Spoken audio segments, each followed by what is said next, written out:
Thank you very much. Thank you, Fernando, for the invitation. Thank you to the law faculty at Alberto Hurtado for hosting me. Thanks to all of you for coming. I spend a fair amount of time in one way or another in law faculties around the continent, and I've spoken to Fernando about this one and his reasons for being here and the teaching and research that goes on here and the student body. And this seems to me to be clearly one of the exciting and inspiring centers of legal thought and scholarship in the region, and it's just a great pleasure to get to spend some time here now. Let me begin in a sense where Thomas Pogge began, by observing that there's a great deal of inequality in the world.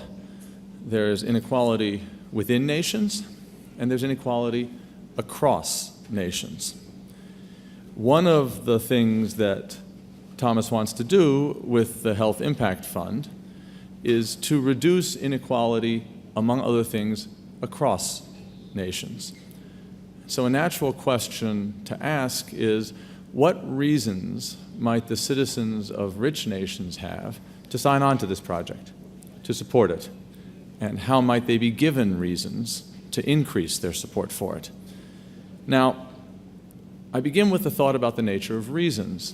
It's a thought that goes back to Hume, who argued that in order for someone to have a reason to do something, she must have a motive to do it. That is to say, there must be a sound deliberative route from her motivations to the action, and it is by explaining this route through deliberation, by showing how the thing that she's being asked to do connects to her antecedent motives, that you explain to her that she has, in fact, a reason to support it. I believe that to be true as a metaphysical claim about the nature of reasons, but we needn't address that question here.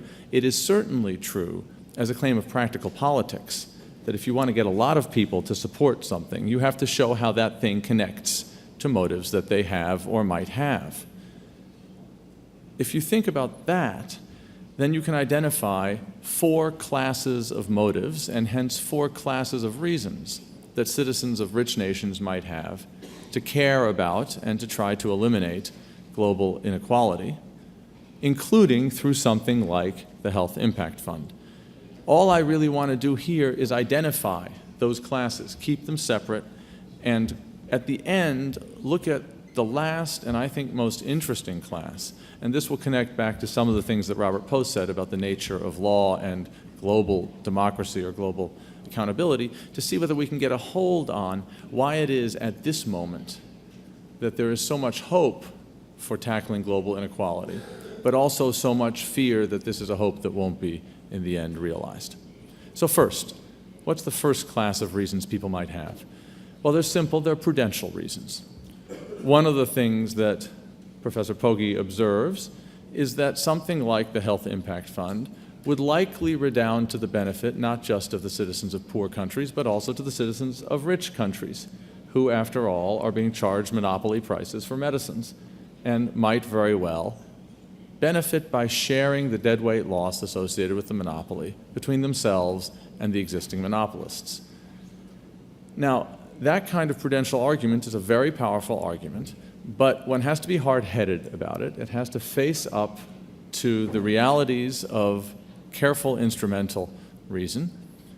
And the most important of these is that when one reasons instrumentally, the key cost is almost always an opportunity cost.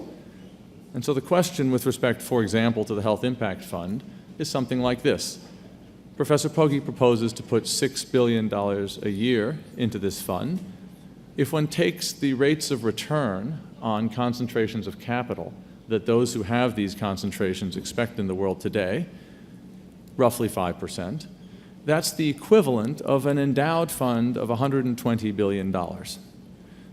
So one might want to ask, would we do better with respect to our own health by endowing a pharmaceutical company with $120 billion and instructing it to create medicines in the public interest, rather than by leveraging the profit-driven private behavior of for-profit pharmaceutical companies that already exist. I don't mean to prejudge the question. I have no intelligent view about it. I suspect Professor Pogge does.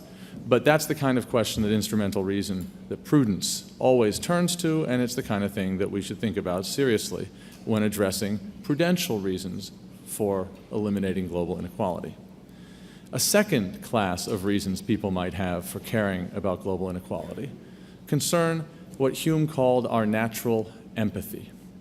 It's a feature of people that when they experience the pleasures and pains of others, they feel in themselves a reflected measure of these pleasures and pains. That's a deep part of our psychology. It's not contingent. It's not something we can change. It's not up for grabs. And that means that if citizens of rich countries see great suffering among citizens of poor countries, they will experience a motive to alleviate that suffering. And we see that in what are called humanitarian crises and humanitarian interventions. Now, it's an interesting question how those who want to increase the scope of these interventions should leverage the empathy of the citizens of rich countries in order to increase their willingness to support humanitarian aid. So that's a technical question of how to manage these kinds of things. The important thing to see, though, is that the empathetic motive doesn't extend to anything like global equality or global justice. It's a motive to prevent great suffering.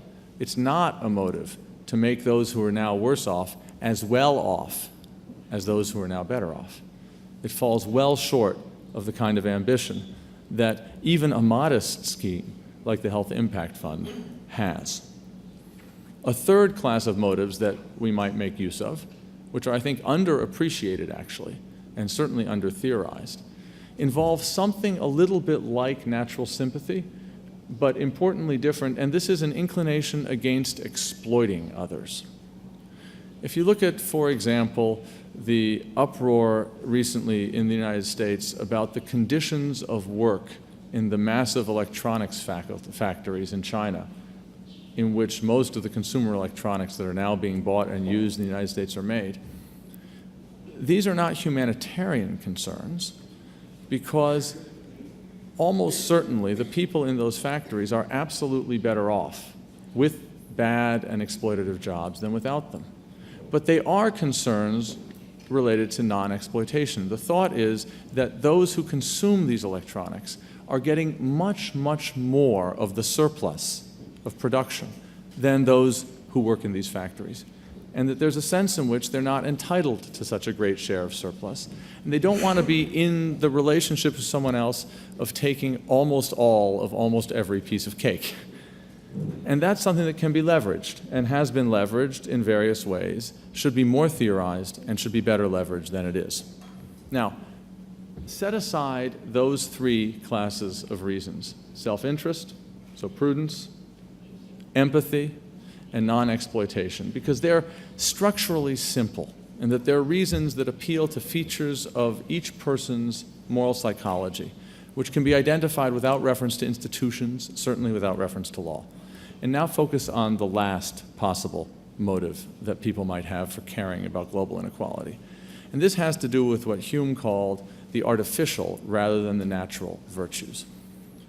The idea here is that when people confront a cooperative scheme that is useful to them individually, they experience themselves as having a reason to support the scheme in some measure.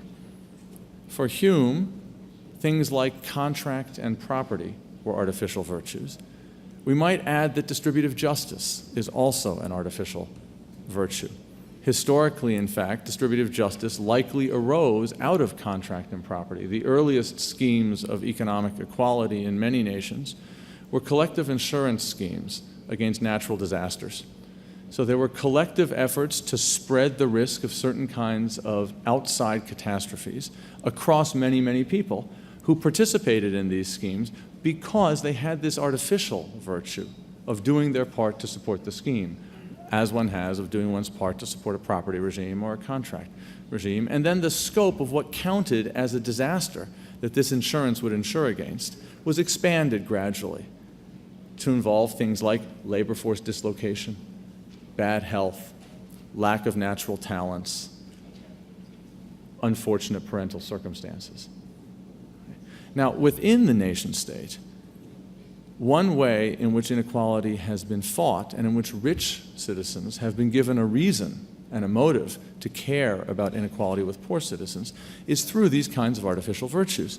This raises the question, this is the question that I want to end on, how does one expand the sphere of this last motive so that it covers international inequality, inequality across nation states rather than within nation states? And there are two very different ways of doing it, and they are in some tension with each other, and they are particularly in tension with each other at this historical moment. The first is a kind of bootstrapping order. The idea is that each nation state presents an opportunity for cooperation among its citizens. In each state, there are elites. The elites function internationally and engage each other internationally in a second level of cooperative schemes. And the members of the elites have an artificial virtue-like devotion to these second-order cooperative schemes, which cause them to commit the nation states whose agents they are to support these schemes. The citizens of the nation states who aren't in the elite are bound to the schemes because they are bound to their national elites. And so you have a two-stage explanation.